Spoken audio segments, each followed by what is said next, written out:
జీవితకాలం గుర్తుంచుకోవాల్సినవే. మనిషి యవ్వనంలో డబ్బు కోసం ఆరోగ్యాన్ని పోగొట్టుకుంటాడు.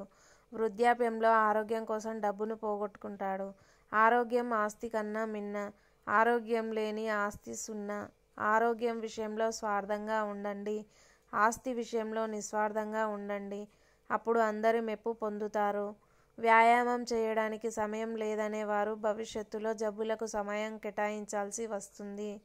జిహ్వను ఆధీనంలో ఉంచుకునేవాడు యోగి. జిహ్వను అనుసరించేవాడు భోగి. జిహ్వకు బానిసైనవాడు రోగి. డబ్బు సంపాదించవచ్చు, నిద్ర సంపాదించలేము. పుస్తకాన్ని కొనవచ్చు, జ్ఞానాన్ని కొనలేము. మందులు కొనవచ్చు, ఆరోగ్యాన్ని కొనలేము.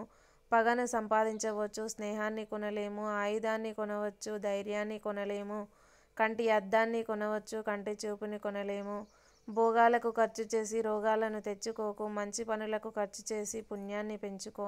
ఆ పుణ్యమే నీ రాతను నిర్ణయించునని తెలుసుకో.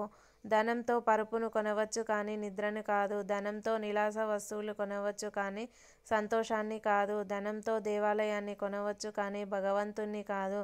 దాచిపెట్టి ఏం చేస్తావు?